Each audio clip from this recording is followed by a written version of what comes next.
I am never going to work for a big corporation again. Here's why. First, let's take you back maybe 8 to 9 months when I originally started working with this guy. He was perfectly in my niche. I met him at a conference and I told him my plan, what I would do if I was him. And he said, "Hey, why don't you just do this for me? I don't have the time."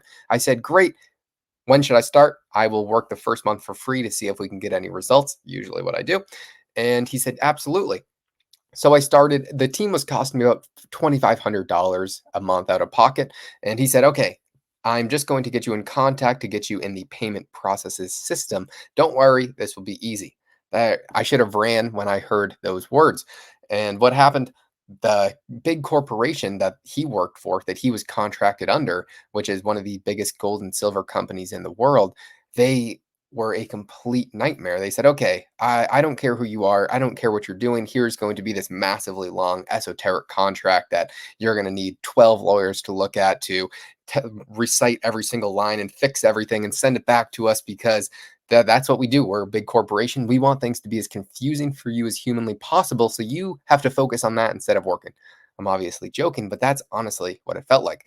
So eventually, after um, months of being promised some sort of compensation just getting put into the system. It finally went through maybe 2.5, 3 months after, but that's the side the point, just showing the headaches originally, what it's like working with a big corporation because they have so much overhead. They have to approve every single detail. There's no easy, yes, let's do this, let's go.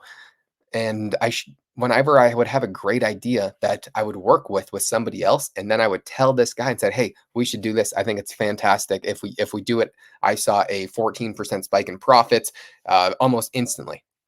And he would say, "Oh yeah, yeah, let's do it. But before we do it, I have to talk to the company," which was this huge gold and silver company, to make sure that they were okay with it. And I was like, "Dude, this is a short-lived arbitrage in the marketing system where we have to kind of go at it right now." And so 2 weeks later, he would call me back and say, "Hey, hey, hey, we just got approval.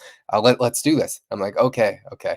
But then the arbitrage is already starting to dwindle, and then the results are not as fantastic as I think they originally would have been.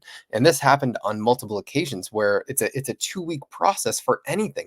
They can't decide, "Hey, here's a good idea. Let's implement this idea. Let's see the results. If the results don't work, we can stop." Instead, they have to back test, do all these random things that don't make sense when in reality, they're probably just calling someone, "Hey, can you try this? Oh, yeah, let me get back to you tomorrow on that." Doesn't look at anything, calls his boss. And it's just nonstop jargon with these big corporations because they're not entrepreneurs. They're employees and they're thinking like employees. They don't think, "Hey, here's a good opportunity. Let's take this opportunity." Instead, they're thinking, "Well, I get paid on a hourly basis. The longer this takes me, the less I'm going to have to do for the rest of the day." And I don't want to deal with that life anymore. So why am I saying this now? Because I am finally done working with them, not by my choice. So they sent me an email and said, "Hey, on September 19th, we are thinking about potentially not continuing this process. Can you please get back to us with what you think?" And I said, I gave him an email. And then usually I was getting paid every month. I would send an invoice and I would show them the results. And the results were still pretty good. They had a target benchmark that they wanted me to hit. And I would hit that pretty much every single time. And that would invoke some sort of bonuses. So I thought, well, and we were going in the right direction. So I said, "You know what? This is probably fine. It's not my biggest concern, but we're still doing pretty well." And then on October 1st, when I sent the invoice and the results, they said, "Oh, by the way, October 19th, we told you you were done. Therefore, you're not getting paid." And then I'm like, "Dude, I mean, why don't you just tell me this? Why do you have to be such a douchebag about this process? There's really no need."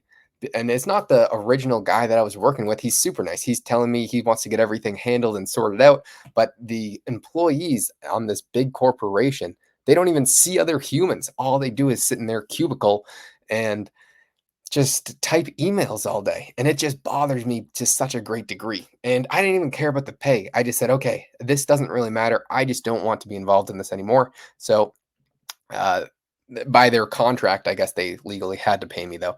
So they're doing that. And all I can think about is, why would anybody want to work with a big corporation if they wanted to be a results-based performer? And that's exactly what I wanted. The first original client I ever had. He was this super cool, just down to earth, massive business owner, probably making more money than that huge corporation on his own. And I said, well, shoot, I have no money. I have this great idea and I think it could reap some really big results. He's like, How much do you need? We'll try it out for a month." And I'm like, I don't know. I don't know. I want to say $10,000, but I said $6,000. And my heart was shaking. My knees were weak. And they said, okay, send me your PayPal. And then within 6 minutes, I got a PayPal for $6,000 that said for hookers and blow. And then I just laughed and the huge difference between working with directly with the CEO and then working with employees in a massive corporation are night and day. And those are the only types of clients that I take on now, where I say, hey, if I'm going to be working with you, is there going to be any overhead? Am I going to have to report to anyone else or am I talking directly with you? And if we have a great idea, can we, and if we both mutually agree on it, can we implement that same day and just see if it works? We can always take it off if it stops working, but do I have complete creative freedom? Because with what I'm doing, I want to be able to try any idea that I think that we have, that I think that I have. And if it works, it's going to work out great because I'm completely a performance-based worker, and that's the kind of maneuvering that you need to have when you have an idea that you want to implement on. And working with those mega corporations, they just don't do that. And I think that's an edge for every person who's can be more nimble, who has maybe under 20 employees, and they can make a quick shift very quickly. Let's say you have a company that has 200 employees and you want to make a shift to align all 200 of those people to agree to some sort of new alignment of resources to try and better squeeze out profits in some category. That's just going to take a lot of effort and time just before you even start. And I don't like to deal with those kinds of operations. So that might be something I have to learn if I ever grow a business past, I don't know, however, millions of dollars. I'm not there yet. So I guess this is going to be an interesting journey to say the least. I guess this is just an update to myself on I'm telling myself I'm not going to work with a big corporation again. I'm going to hopefully hold myself accountable. I hope I don't make this video again in 2 years and say I'm never working with a big corporation again. But we'll see what happens. I guess documenting the journey is how you